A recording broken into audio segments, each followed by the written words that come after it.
Every World Cup logo explained. England, 1966. The year when the English won their only World Cup at home, so the logo has to carry a certain solemnity. It's heraldic, formal, almost medieval.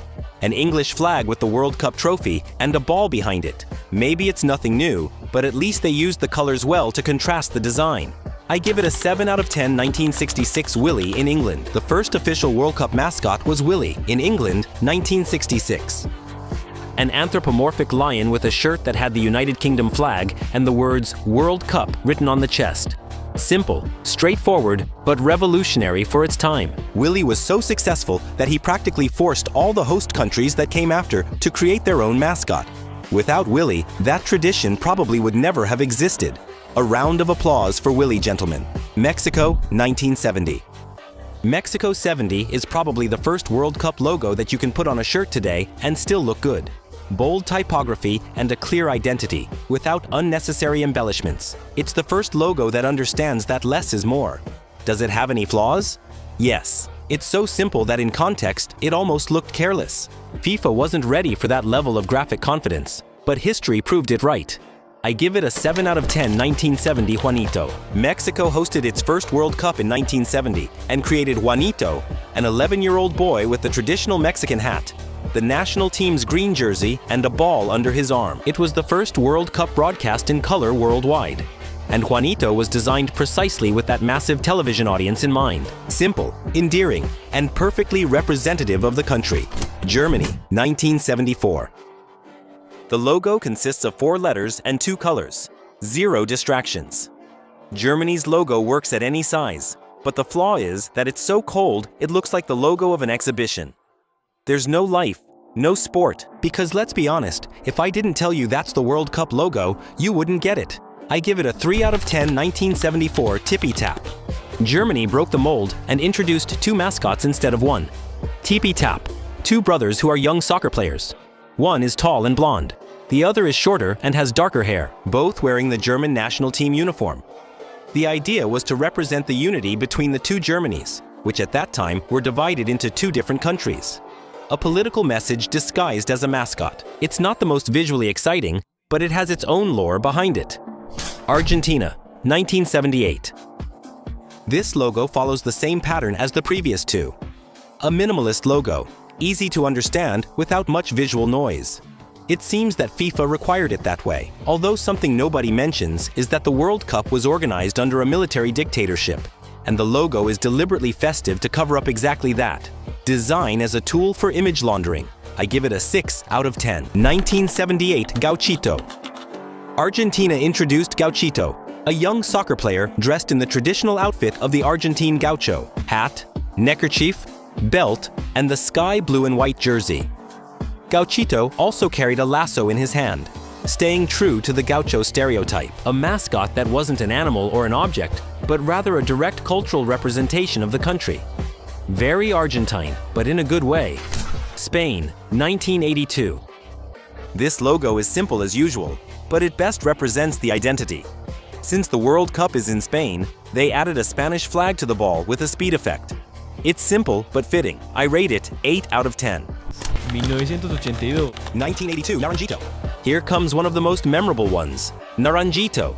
An orange with eyes, arms, legs, and the Spanish national team jersey. Why an orange? Because Spain is one of the world's largest producers. It makes sense. Naranjito received a lot of criticism when he was introduced. People weren't sure whether to laugh or applaud, but over time, he became more beloved and is now one of the most beloved in popular memory. That's what happens with the best mascots. Strange at first, but over the years, they become classics. Mexico, 1986. This logo is honestly one of the most creative for its time. A ball, along with 2 continents on its sides in the shape of a ball, representing that this is the World Cup. I think it's quite fitting, although maybe the only bad thing is that it's visually noisy. It's hard to fit it in, and that's why this logo aged very quickly. I give it a 9 out of 10. 1986. Peak. Mexico hosted its second World Cup and couldn't bring Juanito back, so they created Peak, a jalapeno pepper with a mustache, a mariachi hat, and a ball at his foot. Everything as Mexican as possible in a single character. Pique is the spiciest mascot in World Cup history, literally, and that's something to celebrate. Italy, 1990.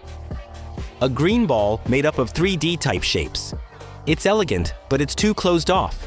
It takes several seconds to be understood, and that's a problem in brand design. The first impression has to work on its own. But aside from that, it's pretty good. I give it an 8 out of 10, 1990. Ciao. Italia made a risky decision, not to use an animal or a person. Ciao was a soccer player made of geometric blocks, with the Italian flag integrated into his body and a ball under his arm. The name referred to the most universal Italian greeting.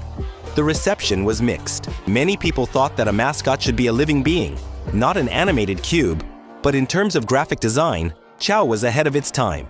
Today, it almost looks modern. United States, 1994. Without a doubt, this design fully embraces American patriotic chaos. Stars, stripes, the country's name front and center. It's exuberant, it's loud, it's exactly what the United States would do. They almost put the entire United States flag and removed the ball. I give it a 7 out of 10. 1994. Striker. United States, 1994, they brought back the animals. Striker was a soccer dog created by none other than the Warner Brothers Animation Studios, with the colors of the American flag and the attitude of a cartoon character. It was the first World Cup organized by a country that historically wasn't into soccer. And Striker perfectly reflected that mix between soccer and American entertainment culture. France, 1998. This logo is correct. It's orderly. It communicates well, but there's something we all know. It's generic. You could change the name and color from France to any other country, and the logo would still work. There's nothing specifically French about it. No cultural nod, no reference.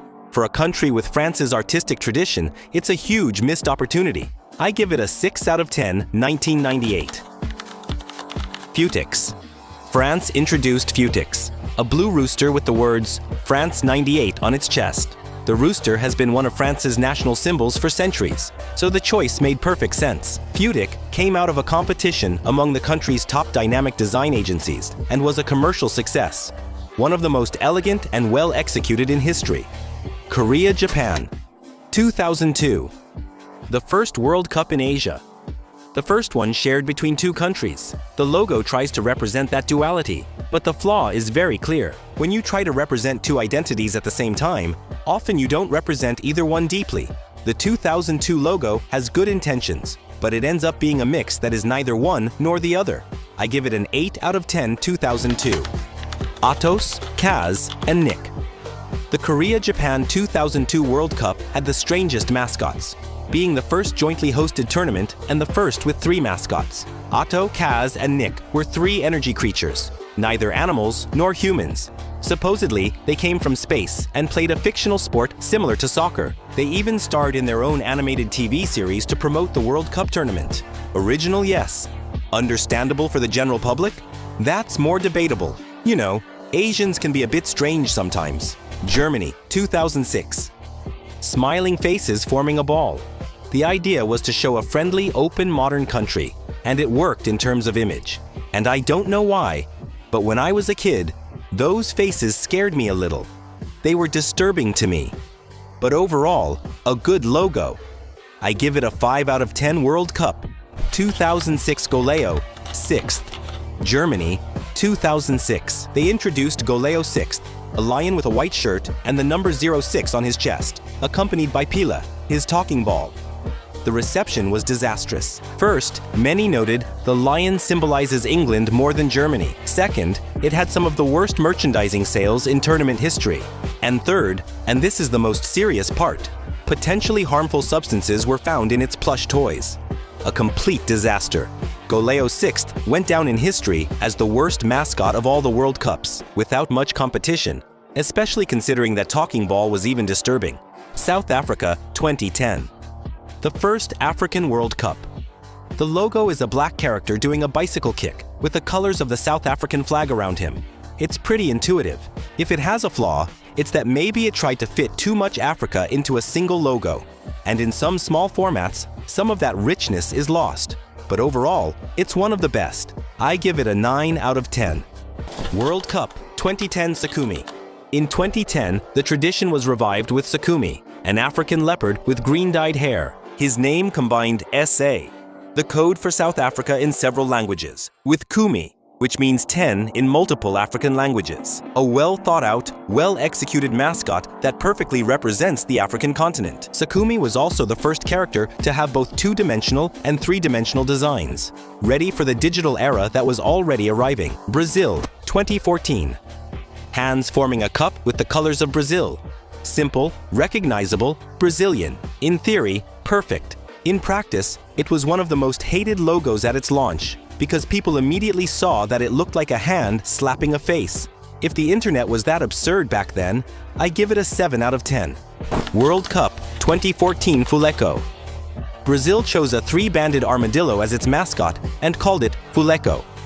The name combined the words football and ecology. The armadillo's shell represented Brazilian biodiversity, with colors that evoke the country's sky and waters. It was also the first mascot with official social media accounts, posting messages in Portuguese and English. Fuleco marked the beginning of the mascot in the internet era. An important step, Russia, 2018. The logo really repeated the formula from Brazil 2014. The silhouette of the World Cup trophy using the host's colors. It's also based on Russian constructivism, one of the most influential art movements of the 20th century. It has cultural references and honestly represents Russia and the World Cup quite well. I give it a 9 out of 10 World Cup, 2018. Zabivaka. Russia chose a wolf as its mascot. Zabivaka. His name in Russian means something like the one who scores goals. He wore a white and blue shirt with the words Russia, 2018, and some distinctive orange sports glasses. The most special thing about Zabivaka was his selection process. He was chosen by popular vote on the internet, with approximately 1 million Russian citizens participating in the decision. Qatar, 2022.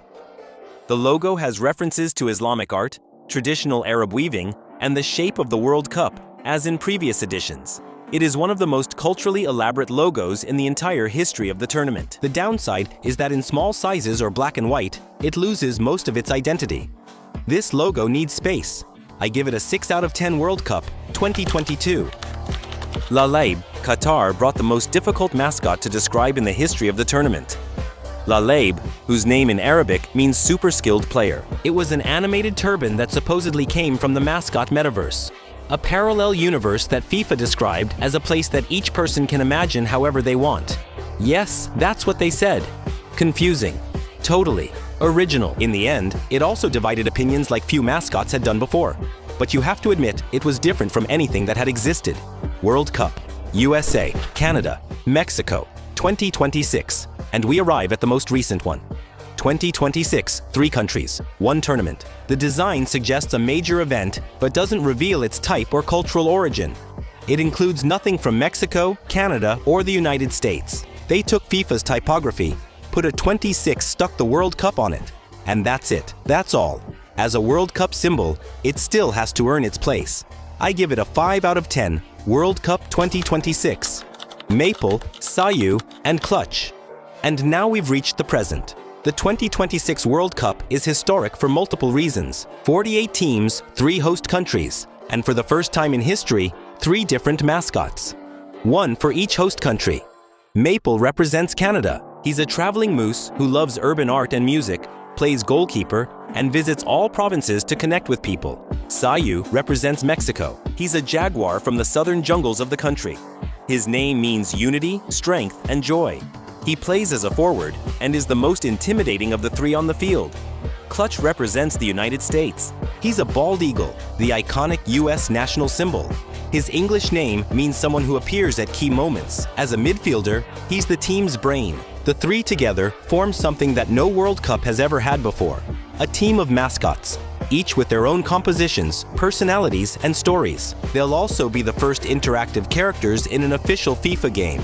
Now answer in the comments. Which one was your favorite? I think the ones from Mexico 80 and South Africa 2010 are the best. This is just my opinion. If you liked this video, I have thousands more just as good. You just have to click on this playlist you see here on the screen. I'll see you there.